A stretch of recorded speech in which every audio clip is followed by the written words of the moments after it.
Hello and welcome to Inside the Therapy Room. I'm your host, Sam Sellers. I'm a registered therapist, a wife and a fur mama, and I am passionate about breaking down the barriers and stigma attached to therapy. I want to begin by honouring the traditional custodians of the land we live and work on. Today, Mike is in Noongar country and Sam is on Gundungurra land. We pay our respects to the elders past, present and emerging, for they hold the memories, the traditions and cultures of our First Nations people. We must always remember that the land below our feet is, was and always will be Aboriginal land. Today we are chatting to Mike Keady. Mike is a counsellor from Perth who uses video games and tabletop role-playing games in individual and group therapy and provides education to clinicians on the use of pop culture to understand clients' own personal journeys. Mike is an AusPATH member and an LGBTQIA+ supportive counsellor. Tune in to hear Mike share why using pop culture can be so effective. We talk about the benefits for neurodivergent folk. We discuss the controversy that can surround video games, what it's like inside his therapy room, and what myth he would love to smash.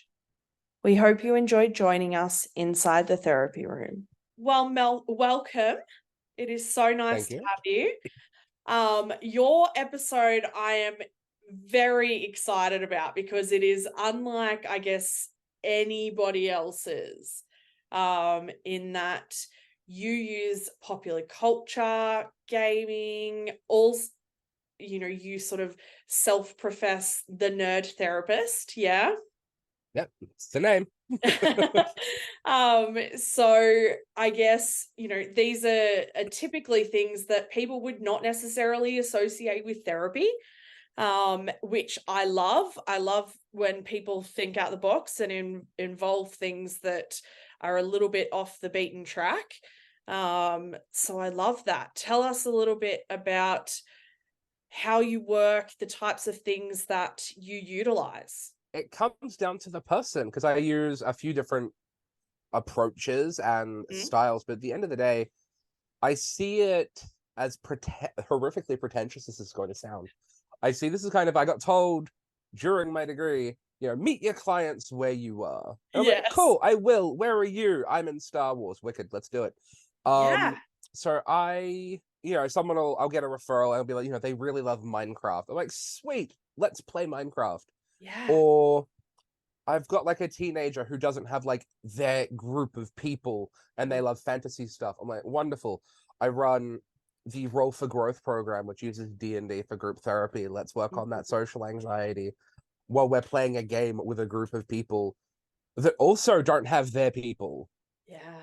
And it's about creating at least like one piece of social connection for people who maybe don't have it. Because in a weird way, we've seen this rise of nerd culture, and now you can like go to the shops and you can like get D&D stuff or like really nerdy stuff at any given shop. But there's still that stigma to being too nerdy or too into Star Wars or too into superhero stuff. So you still have like these kids or these young people or even these adults who don't have like their group of people. Yeah. So creating these social opportunities, we run tabletop role-playing games such as Dungeons and Dragons, but because of concerns around like the business ethics of big businesses, and also that Dungeons and Dragons tells a specific kind of story. It's a fantasy story, whereas other people may not vibe with fantasy. So we run like a Star Wars story or a cyberpunk story or a vampire story, which use other games. Yeah, I tailor like any of us do, we tailor the intervention, the client experience, to what we believe or what the evidence suggests would be good for them. So for some people, we play a video game to alleviate the anxiety of a straight up confrontational conversation. Because a lot of the time for young people, if they're one-on-one with an adult, it's because they've done something wrong or or the adult isn't happy with them for some reason. So Yeah. we play a game as a tension breaker. And some games have quite therapeutic goals that we can work on simultaneously. Other people may need more social supports. So we run the social group. I run the social groups. There's the comfort of knowing that your therapist is going to get your references, which is pretty handy without having to explain like a specific reference to a scene in Avatar: The Last Airbender, or people tying their experiences back to the stories they know, which is the point of mythology. Yeah. Is connecting our experiences to stories so we can relate to each other. And it's nice. It's an unexpected aside. I did not expect. Well, I didn't expect any of this to be where it is now, but I didn't expect the parents to be as into it as they are, because it's cool for the parents to know that their young person's working with someone who gets it, and also isn't going to judge the parent for letting like their kid watch weird cartoons or play video games. The amount of young people I get, actually the amount of people I get, because adults as well, that have been ridiculed or dismissed or not quite degraded, but people have been just poorly treated by clinicians when they say, oh, I like video games. Like, oh, well, that's your problem. Yeah. It's still a highly stigmatized form of recreation. And it's Yeah. comfortable for people, but especially parents, to know that like the person the young person seeing isn't gonna give them the business for it. Yeah, and there is still, I will still get parents who will come into my room and will go, we can't get them off the video games. They're just spending hours and hours. And so there is always this notion in society that screens or technology or video games or fantasy is somehow damaging for our young people. And we know that it's not necessarily as clear cut as that. Nothing is ever that simple. So I would imagine that it would, it would be a refreshing perspective for a lot of parents. It should have been clear to me when it happened, but my first mental health role was in 2019 through to 2021. I was working at a primary school, and one of the students comes up to me and he makes a reference to the Pokemon game that was at Pokemon Sword and Shield were out at the time. And he said, can't remember what exactly was said, but he mentioned his difficulty with a thing. I'm like, oh, I've been playing that too, but I didn't choose that starter. I chose the fire starter. I always play the fire type Pokemon. And he just looks, and I get dragged, like not physically, but like, come with me. And he drags me to the front of the school to meet his mom. And he's like, Mike knows Pokemon. And I'm like, oh, what a really beautiful moment. And it was a series of little moments like that that made me realize that like this is not a thing young people get to experience. And I didn't as a kid. Absolutely. I didn't have any adults around me who played video games. Yeah. I mean, I think in general, I have this very firm belief that as a therapist, I don't want my clients to ever feel like they have to educate me. And so it's such a big thing for people to be able to have somebody who understands the things that are important to them, and particularly things that are often used as coping strategies or management tools to deal with anxiety or to deal with depression and things like that. So I'm assuming that what drew you to this space is your own love for these things. It was an accident. I was in a mood, and that's a recurring theme with me.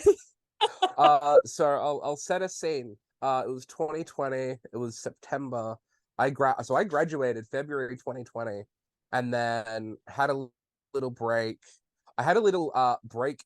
I went on a holiday after I graduated, and I came back a week before we locked down, and there was Oh, the thing is, I didn't know anything about what was going on because I didn't take my phone with me on my holiday. right. I'm in the Goodness. Canadian mountains, and I don't have a phone. And I get back, and I'm like, "Hey, Oh why my are there really scary signs at the airport?" Um, Did you then have to go into pandemic. mandatory hotel quarantine? I Oh, got back a week before, but oh I'm my, a homebody, so I basically did anyway. yeah. Uh, so I started my practice like when we were in lockdown because I'm like, I don't know how long this is going to last. Yeah. I don't know how much help people are going to need, but I'm a newly graduated counselor with a love for DBT. Let's do this. So I start up Mhm. a practice, and it's at the risk of attacking almost every other therapist out there. It used a lot of browns and greens, had a lot of earth tones, and I talked a lot about like mindfulness and ACT, which was fine, but the Facebook algorithm didn't like it. Uh, Oh, so I got really nowhere within a few months because it's just white noise in yeah. the field of like mental health. Yeah. But I'm in one of the groups. I'm in a lot of therapy Facebook groups. Mhm. And in one of the groups one day, um, someone asked, "Hey, what's Minecraft?" And there were a lot of like okay responses. And as someone who played a lot of Minecraft, I'm like, yeah, okay, so it's kind of like digital Lego, except also you can build stuff and interact with it. So you can like make a farm, or you can build a castle, or you can get this stuff called Redstone, which lets you do electronics and you can code stuff. And Oh, it wow. was recently that this guy made a redstone circuit that would let you play Minecraft in Minecraft, which was really funny. Oh, wow. Um, because it's all just electronics at the end of the day. And it was Yeah. really funny. So I was sharing this stuff, and then like I think nothing of it. Cool, help people with like my nerdy stuff. The Mhm. next day, I see a similar post on the same group. What's Pokemon? And I'm like, here's my time to shine because all the answers are terrible. A lot of the answers like, oh, it's an animal fighting game enjoyed by children. Oh my Um, gosh. it was so disingenuous. And I'm Yeah. like, no, I like, look, Pokemon is I gave like a 3-page essay in Facebook comments of like, Pokemon is about like these animals that exist in the world with us that are kind of sentient, but also animals at the same time, and they're magic, but kind of not really. Yeah. And we live with them, and they're friends, and they enjoy like fighting with each other, but in a friendly way. That like being Mhm. knocked out is the worst thing that could happen, unless you're a terrible human being, and then your Pokemon might die because you neglect it. And it's Mhm. all these themes, and like throwing in the quote from the Pokemon movie, the first Pokemon movie, which is like, I see now that the differences of birth should not be what separate us as people, and it is truly what we do with the gift of life that defines who we are. And Mhm. it's some like civil rights era quality quote about like Yeah. equality, and it was beautiful. And I'm just sharing all this stuff, and people are like, wow, this is cool. Yeah. And then the next day, so there's 3 days. On the third day, there's a post about Fortnite, Oh, goodness. which is a real it's controversial. I Anything mean, about that's a I very go hot in, I'm like, topic. it is. It is even in gamer circles, like, because it's I don't like their business practices. Yeah. Uh, um, I can't deny it, but I also feel like they get hated because they're popular, and a Mm, lot of kids play it, and we find that that's a thing that just draws a lot of hate for no real reason. And I yeah. go, okay, look, remember the Hunger Games? Yeah. Do you remember? Do you like? Imagine how popular that was with everyone. Yes. Let's conceptualize this as a video game. Yeah. And remember how much everyone in this group was probably into it.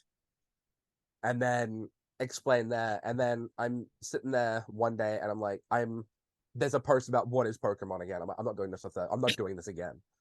So I make a website. Yeah. I called it The Nerd Therapist. And I started writing articles. I was smashing out one a day. And it started Pokemon, Fortnite, Minecraft, and then went to like a brief rundown of Star Wars, and then a brief like Roblox, Dungeons and Dragons, the Civilization series, and then just specific. I did specific character bios. Like here's one for I think I did one for Deadpool, Oh, yeah. and then The Mandalorian because season 2 was coming out, Mhm. and just picking up stuff like here's the thing you need to know. And it was just a 101 thing for parents and professionals. Like, here's what you need to know, and Mm. here's how you could use this in conversation. And I did not attach my name to it. Yep. I just created this anonymous website, and every other day, I was like, hey, I found this cool resource. You should check it out. Yep. And it exploded. And the I'm not page was getting, surprised. yeah, Yeah. the page was getting messages from people with like letters after their name and job titles, and like people who like teach like the clinical psychology at Yeah. universities. Like, Yeah. hey, what does this Pokemon mean? And I'm like, Mm. to Yeah. tell you or not to tell you that this is the trans rights Pokemon. Mm. Um, and just going on about all this stuff. And after 4 more days, I got a job offer Oh, wow. of these people seeing my page and like, we're not sure who you are, but can we have a phone call? We want to talk about some work. And they Mm. wanted me to move like across WA and start doing it. I'm like, I can't uproot my family to a country town during lockdown, but thank Yeah. you for the offer. Or Yeah. it wasn't lockdown, but like during um like still being in containments, being Mm. really weird and everything. After about 6 weeks of running this anonymous blog, I'm like, nah, okay. I've spent more time on this than my actual practice. Yeah. Let's combine the two. So I rebranded that website from the Nerd Therapist into Pop Culture Competence. Mm-hmm. Because that was my thesis idea, is looking at nerdy stuff as through the lens of cultural competence. Mm. And then rebranded my counseling practice from Counseling with Mike to Counseling with Mike, the Nerd Therapist. Yeah. And then I did some research into like D&D, because a season of Stranger Things had come out or was not long about to come out. Mm-hmm. So I'm like, okay, did an article. And while writing the article, I found news articles about like people doing it for group therapy. I'm like, let's do that. Yeah. And just kind of rode the dopamine I love and it. started learning and applying research and figuring myself out, and just let it all cascade.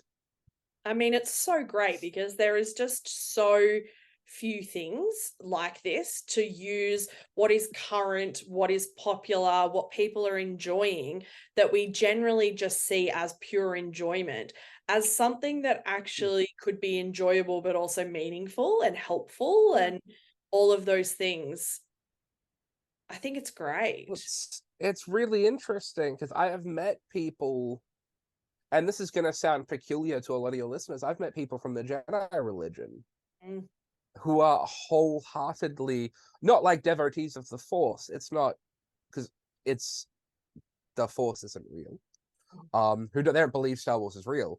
They just follow some of the ideological tenets Yeah. in the movie and the expanded Star Wars content of this ideology of let's work on ourselves and do better so we can do something good for the world that we live in. Yeah. We can learn out of anything realistically. I have clients who do the same sort of thing, but with literature that they're reading or things like that. And you take concepts out of things that we just naturally enjoy for entertainment, and we can learn from it and use it. So yeah, I mean, The purpose of storytelling. yeah, There's the absolutely. best one I found that I immediately had to recreate when I was working at a school was, okay, to preface this question, have you seen the Avengers movies? Oh, multiple times. Yes. Okay, cool. So for your viewers who so for your viewers who may not, and not to like do the mansplaining thing, but just for the ease of access to like the people Yeah. watching this at home, there is a hammer, Thor's hammer in the Avengers series is Mjolnir, and Mjolnir is enchanted with magic so that it can only be lifted or used by anyone who is worthy to wield it, and is worthy in the eyes of Thor's father, Odin, which is a whole thing. And in the fourth Avengers movie, Thor is incredibly depressed and grieving and traumatized. And he is like, it's tragic through his entire story arc of that movie. he's just, you can tell this man spent like 5 years in a hole grieving like the most terrible things that could happen to people, some of the most terrible things that could happen to a person. And he looks at the hammer in a scene and he picks it up, and he just realizes in this moment that despite everything terrible that had happened and how he'd responded to it, he was still worthy to pick it up. Yeah. And I saw a friend of mine who was a tattoo artist within like a week of that movie coming out had made still worthy tattoos for people. Oh, And I'm wow. like, I have a hoodie with it written on it because they were selling them and I had to buy it because it's that perfect intersection of nerdy stuff and work stuff for me. Is this moment where he realizes, like, no matter how depressed and how traumatized and how down he was over what happened to him and his people, he was still worthy, and it didn't affect his influence. It didn't affect his value. Yeah, amazing. I mean, I've used, but I mean, Marvel is sort of. I'm not. I wouldn't say that I'm a particular nerdy type of person, but Marvel and Doctor Who tend to be my two wheelhouses. Yeah, that's fair. And I've often talked about, you know, the superheroes in the Avengers and things like that. You know, and used Hulk as a reference for, you know, emotional regulation and all of that sort of thing. There's just so much potential there, that I think it just gets missed. I think it's really easy to think, oh, it's just entertainment, but there's so much content there that can be utilized, that people are already, kids in particular and teenagers are already connecting with. So let's use what they're already connected to rather than trying to thrust something in front of them that is completely foreign. Yeah, no, 100%. And you know what? I think there aren't many people you could talk to where you could go, what book means a lot to you? Yeah. Or what story? And then, but you drill that down because not everyone can read, or not everyone has access to books. Yeah.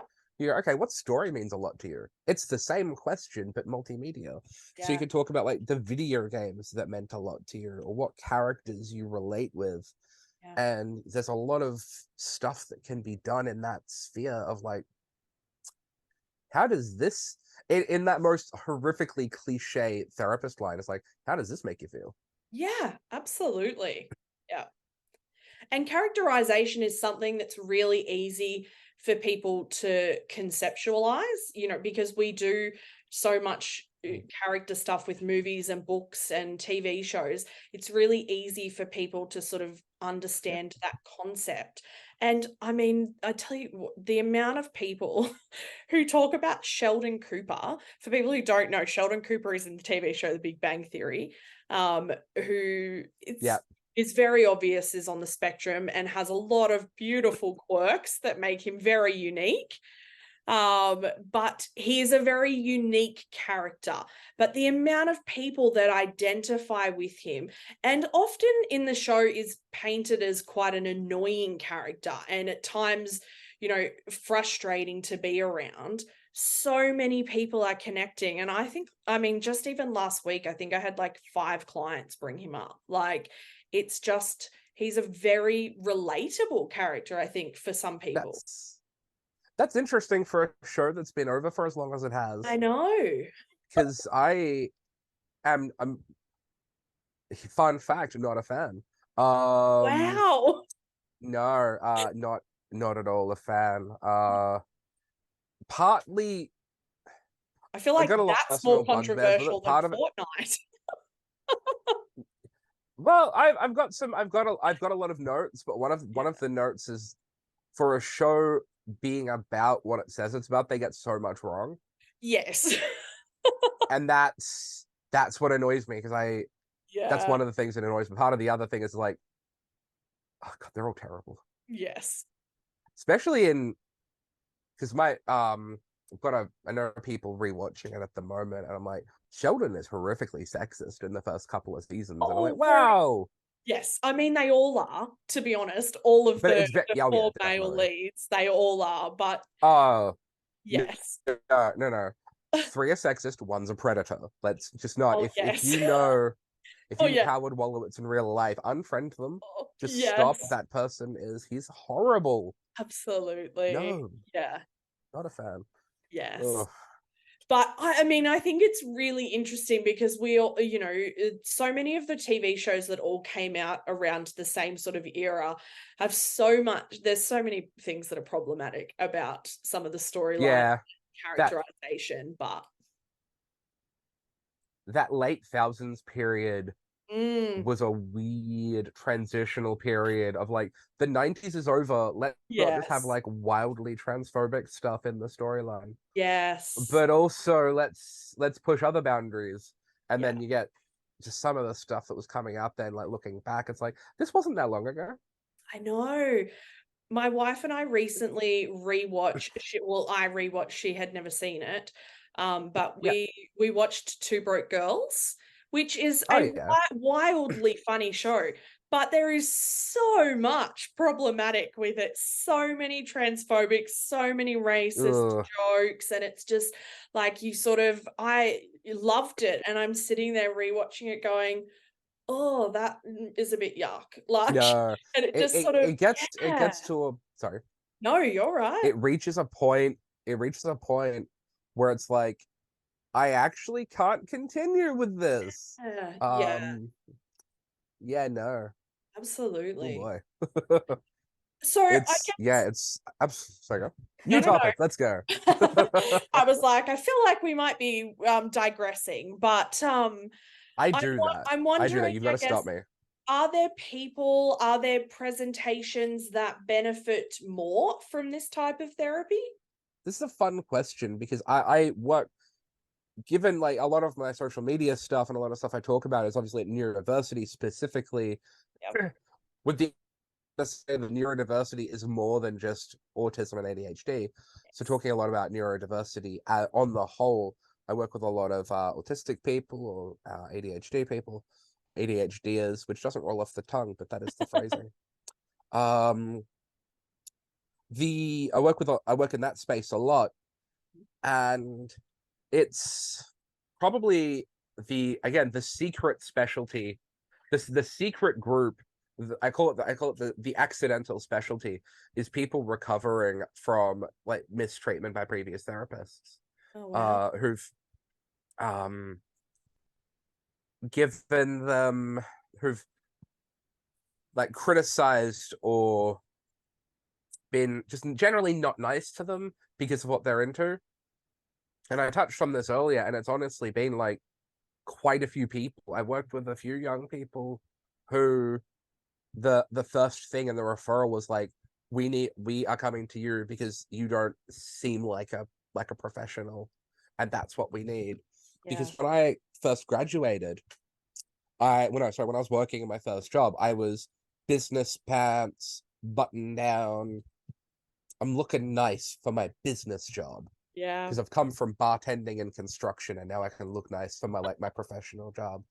And then I realized again that a lot of the young people I was working with only ever talked to people wearing business casual if they were lawyers or cops. Yeah. So I'm like, oh, not a good vibe. This is Yeah. traumatizing. Yeah. I went to work the next day in a Hawaiian shirt and shorts, and it was rad. And I've just kind of never Nice. looked back. This is as professional as I Yeah. tend to look Yeah. because I work with a lot of people kind of recovering from just poor treatment. And it's Yeah. not the therapeutic treatments, it's like the way they're treated as a person for having their interests. It's like, shouldn't you have grown out of this yet? I thought that was for children. And then the parents, like, the reason they're depressed is because they play video games. And I'm like, no, Oh, the reason they play video games way to cope with the fact yeah. they're depressed. Yeah. And it's the other stuff that's going on in their world. Mm-hmm. Learn about the other stuff. Don't just take it straight to the video games. Yeah, absolutely. They do. I mean, they are very much they just get whipped out to be used as a weapon almost for people. Yeah, So, this will solve the problem. That thing I don't like. yeah, exactly. I mean, in And my sorry. no, no, no. I guess in saying that, we do need to recognize that at times, this can escalate into quite problematic Oh, behavior. yes. How do you balance that? Well, that's the thing we talk about, like any media consumption. how much time you're spending on it. Yeah. And that, yeah, there's a world of difference between the person that comes home from like school or work and plays for a few hours versus, so back when I played World of Warcraft, there was a healer in our guild who was she was a great player, absolutely amazing, had a lot of skills, had a lot of in-game money, had a suspicious amount of high-leveled characters. It takes time to get like high-leveled characters. We found out she was playing 7 days a week, 18 hours a day. Oh my She was goodness. sleeping for maybe 4 hours a night and playing while she was at work instead of working. And I'm like, that's Wow. your gaming addiction.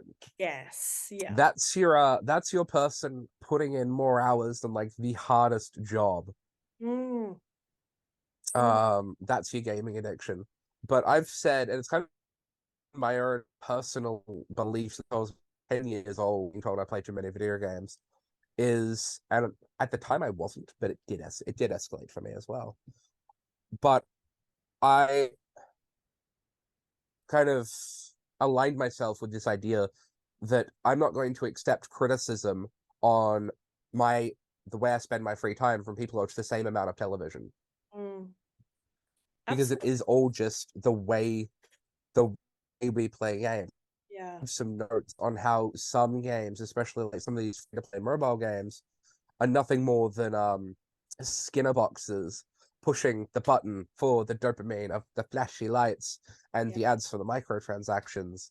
I'm not a fan. I do have some notes on like ways the industry could improve Mm. and games that should be played over other ones, such as like I'd say Minecraft over any mobile game, or the portion which should be taken with like Roblox, for instance. Roblox has a lot on it that is not suited for all audiences, and Yeah. it's hard for parents and even professionals who aren't tech savvy to do like, all right, you've got to have the right settings Mm.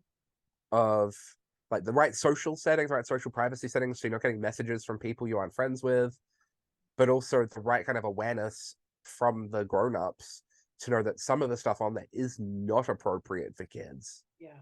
And I'm not a huge fan of it for that reason, is because it is, for me, more work to kind of supervise the appropriate content when Yeah. a lot of the stuff on there is just, some of it, there's some interesting and some cool stuff on there, but there's not enough of it to make it worth me ever recommending it to people. It's like, no.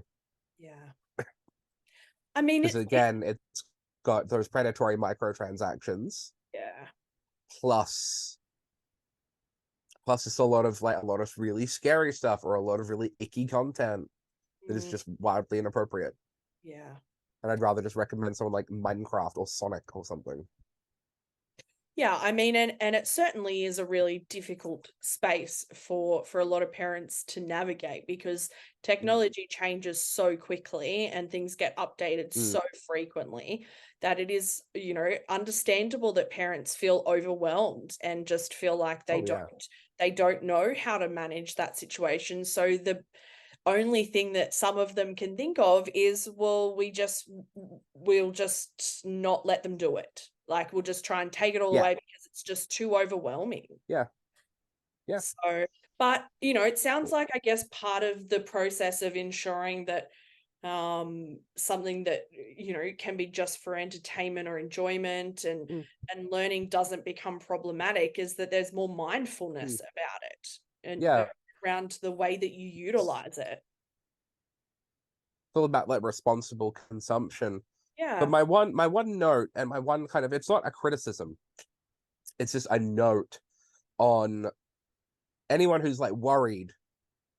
And this is, I saw as a kid growing up, something I see now as like a parent in and around the community, and something I see as a professional, is when you're trying to get your kid away from the computer, make the thing that trying to get them to go towards, make it interesting or make it relevant. Like I've seen someone recommend like, and this is not to disparage anyone's interests, but some of the recommendations I've seen are just not easy to implement or interesting to them. It's going to be hard to get like a 15-year-old who's really into like Call of Duty to do crossword puzzles. Yeah. Or jigsaw puzzles or something like that. Mm. You've got to keep it like relevant to their interests, which is kind of what I offer with like Dungeons and Dragons. Is it's still nerdy, we're still doing stuff, it's still gamified, but it's in a group of people with friends. Yeah, there's community around it. And it's There's community around it. Yeah. Yeah. It can be. In some of my groups we use the digital character sheets. Okay. So you get like a sheet for your character, and this piece of paper's got all your character's information on it.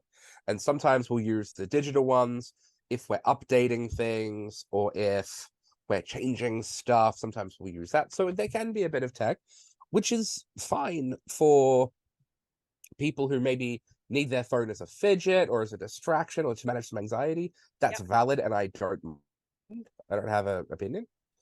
But for the younger kids or the kids who don't have a phone, or for the kids who don't want to be on a phone, there's still the physical stuff, and play with some dice. Yeah. Because I got about 20 sets of dice people can use. Oh, wow. And they're fun to roll and to play with, but also it's fun to fidget with. Yeah. Yeah, I mean, there is that sensory aspect that that people would enjoy. So I guess, how do your sessions, you've sort of alluded to a few of the things, but typically your sessions probably look very different to a stereotypical therapy session. What is unique about the way that you work? Honestly, it's not. The structure isn't different. It's very much like, because I come from a background of doing DBT. I learned DBT from Lifeline. I did that in 2020. It's actually how I found my office, which is really cool. But it's the similar. You come in. So I running like a 2-hour roll for growth session. We'll start at say 12 o'clock. For 15 minutes, just check in. How's everyone doing? What's everyone up to? Just a bit of a check-in. How's everyone's week been? Do a bit of that community stuff. Depends on the group. Some groups like to get straight into it. Yeah. No preamble.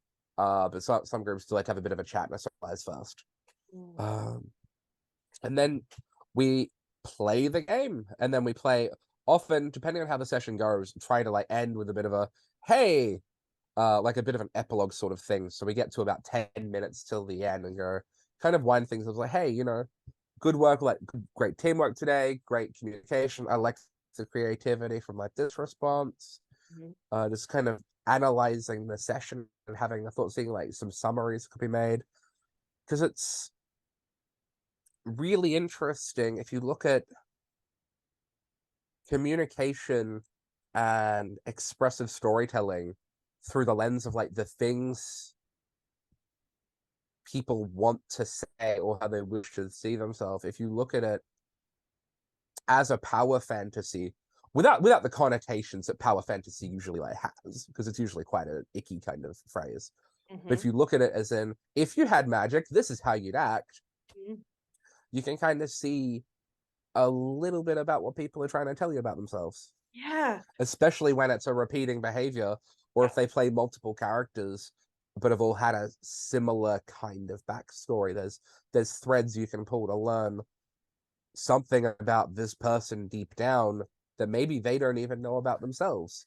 Yeah. And I can say I'm one of those people. The reason I'm a therapist is because I played World of Warcraft. Whenever I'm playing a video game, when I'm playing a video game with other people, like World of Warcraft, where we work as a team towards mutual goals, I play in the archetype of a paladin. I usually have a big stonking hammer I can bop people with. I usually have heavy armor so I can protect myself, and then a shield and magic so I can protect other people and heal them. And I was working construction, and I was sitting there thinking, I can't do this forever. I want to get out. What can I do? And I was thinking to myself, how have I spent my free time? How do I spend my free time? Well, every day for about 6 hours. I pretend to be an elf, which I don't think is something that can make me money. But I also am an elf with hair, which is nice. But I'm also an elf that has special magic that can help people and heal people and like lift them up when they're down, sometimes quite literally, and kind of stand between them and danger and help make sure everyone gets to achieve their goal. And I'm like, well, let's do mental health. Yeah. That's how I'm choosing to spend my time, is helping people. And I kind of back to some of my happiest days in any job I've had were the days of like taking a moment to sit with someone and be like, hey, what's up? Mm. Why are you crying in the walk-in freezer? Yeah. I think I love when things just happen naturally and organically, and it just sort of that's when it works. But I just think the more that young people, I feel like not just young people, but even adults, the more we can tap in to that imagination and that Mm, creativity side of us, the more we learn, the more we yeah. understand ourselves more, because there isn't that rational, logical aspect that needs to come into it, where it needs to be, Mm, socially acceptable, or, any of that sort of, it doesn't need to make no, sense even. Um, and yeah. the ability And that's to sort of learn in that group format around communication and, problem solving skills and all of those things that we tend mm, to work on in therapy, but to do that in a really fun, expressive, creative way is only ever mm, going to amplify that sort of learning and growth period. yeah. And there's so many studies about play-based learning, Yeah. and we see like in the younger demographics, I guess younger age groups, we see like play therapy is the way to go. Yeah. I'm like, well, why does Why this does ever that need to stop? stop? Yeah, No. Hey, why does it have to stop? Let's do it. absolutely. Um, so we just run these groups, and it's fun because one of the things that I see from like so many like adults is they don't take time to play anymore. And Yeah. I'm not just saying I'm like I'm not saying that the therapy is just playing. We're just like messing around, we're goofing. But like there is something revitalizing about taking time for yourself to do something fun. And if I make you learn a lesson along the way about like teamwork or anxiety, that's what we're gonna do, because we can do that in these things. One of my D&D groups, so D&D being, again, for the audience, being a collaborative storytelling game where a group of people come around to be characters in a story I've written. Well, they're gonna have to deal with a story where there's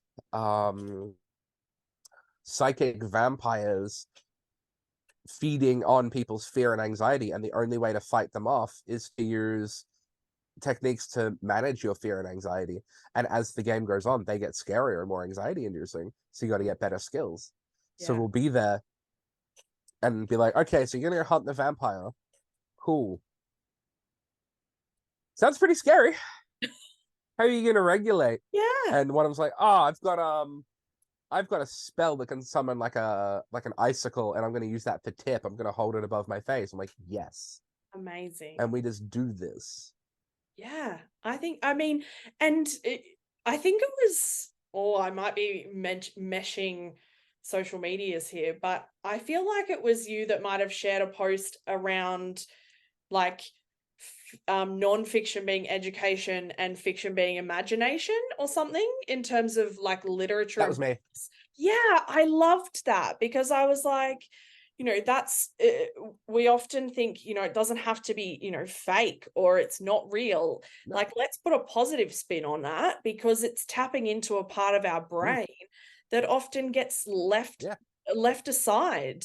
As you turn a certain age and suddenly it's not acceptable to have made up stories and to play Oh games yeah. and things like that. And yet there is this whole part of our brain that is thriving Mm, on imagination and creativity, and it's yeah. not getting any workout. So, there would even be an element of self-care to Yeah. this sort of therapy as well. Well, that's one thing I'm doing at the moment is I'm running again, spur of the moment idea, like late on a Monday night, running the Roll for Spoons program. And that's D&D groups for mental health work, for specifically neurodivergent mental health workers, and be like, how often do you have fun? Be honest with me now. Yeah. How often do you just take a time to do something fun and interesting and like cool for you? Mm-hmm. Let's run a D&D group just in one of the D&D, in one of the Facebook groups, and it's like, I'll run a D&D group. Let's do it. I had enough interest to fill 3 groups like within a few days. Oh my So just goodness. running it. And it's been, some of the feedback I've gotten has been really amazing because it's something we don't do a lot as adults. But if we look at, I say this in like the nerdiest, most gothist way possible, but if we look at the culture of normal people, Yeah. storytelling and parables, but there's, for some reason, it has to be related to a religion, a philosophy writer, or Yeah. something really depressing. Like Yes. we can draw meaning from a lot of different things, and we can draw inspiration from different things. It doesn't have to be from a specifically like conventionally significant source. Yeah. And I mean, it makes sense that we can draw inspiration and meaning from these video games, movies, books, whatever it is, because the people who are creating them are drawing inspiration from real Yeah. life things most of the time, or their imagination coupled with real life experiences. So it's, it makes sense that we can then utilize meaning and, find a shared experience through this medium. This is my favorite part of all of the episodes, which is I ask all of you to think about a myth connected to what you do and or the group of people you work with that you want to smash. Interesting. What are we smashing? Ooh, what are we smashing? Video games don't cause violence. Yeah. That's the fun. That's the, I don't, is that even still a thing? Yeah. Are Sadly, there I still think it proponents of is. this? Yeah. I think it Like, because sadly still I've is. I've That done a people lot of think, looking into this. yeah. I've done a lot of like looking into this, and I've like done the reading because I anticipated a lot of negativity when I started doing this. But I'm 3 years in and not one negative comment on my social media. Yeah. I think I sadly actually have a little resource for this. it still is a thing that people, particularly like Rude. parents, are often the people who are having those conversations and going, I don't want it to bring out anger, or I don't want it to bring out some other unpleasant emotion that most of the time they just don't want to have to Yeah. manage or deal with because it's difficult. This isn't a myth of any particular group or presentation or style of therapy, but here's something that I've learned, that I had to learn for myself, and that I hear other people saying about themselves, because this probably is a myth. I don't know the phrasing for this. But just because you didn't do well at school, or just because you had to leave school or didn't finish school or whatever happened to you, doesn't mean you can't do something, and it doesn't mean that that's the end. Because that's what I was told in year 9. My grades started to decline, to not go to uni, to not bother. I will never be let in. I got told to give up and maybe just like get a trade, which is nothing wrong with, because I built railways for 4 years. I'm not being disparaging. I'm just reflecting social attitudes here. You can do what you set your heart to, and just no matter what other people tell you, you just need. I'm not gonna say you can't get it if you don't, if like you don't get it, because that's not how the world works. But don't let people tell you what you can't do. Yeah. Don't let the fact you didn't finish school stop you from doing something, because that's what I was told. And look at me now. I'm Absolutely. a holding therapist.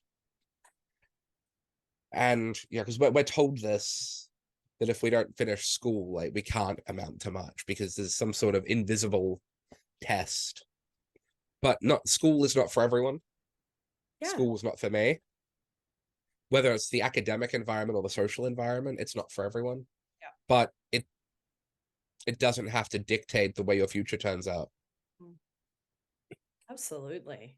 I think that's, and I think it is probably really sort of indicative of the type of people that probably land in your groups and land in your office, because they are often seen as the kids who are not pulling their weight in school, or things like that, because they're creative or they're imaginative and they don't do math or they don't do science and they don't do the stereotypical thing that school wants you to do. You don't do the nerd thing. You don't do Yeah. the nerd thing.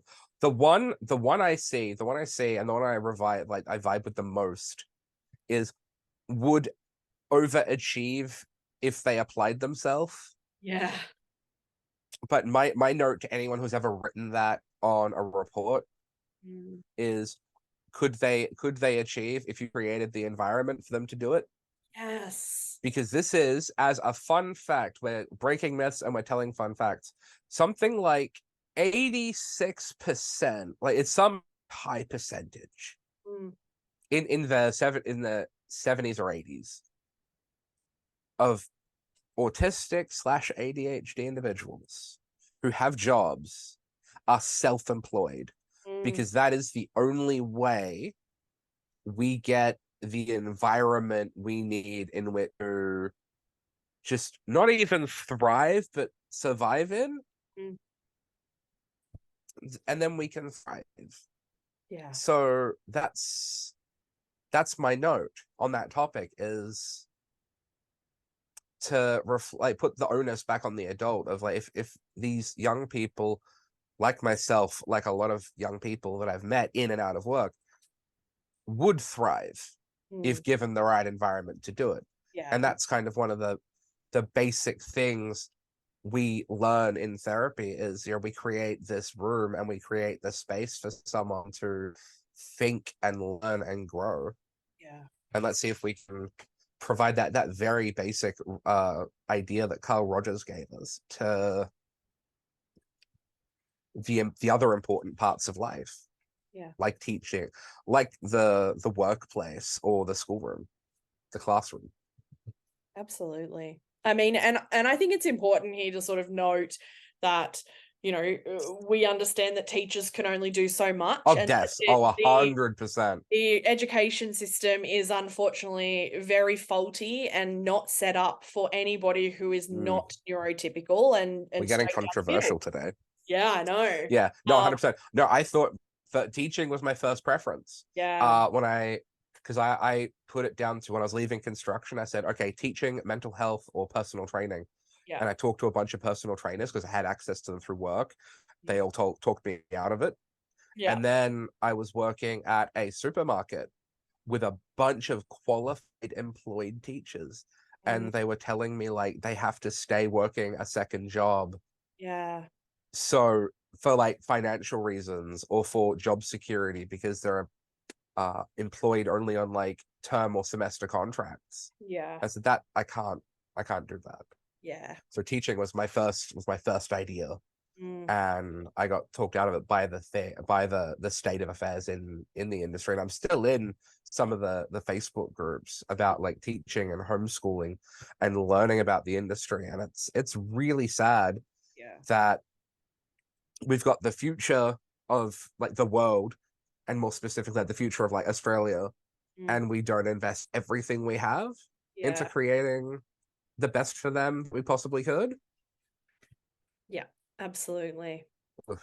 I mean, and I think it's probably has led into a really lovely way to end, which is find people who see your strengths and see them as strengths. Oh, 100%. And don't turn your strengths and your loves and the things that you enjoy into somehow being a weakness or a fault in your personality.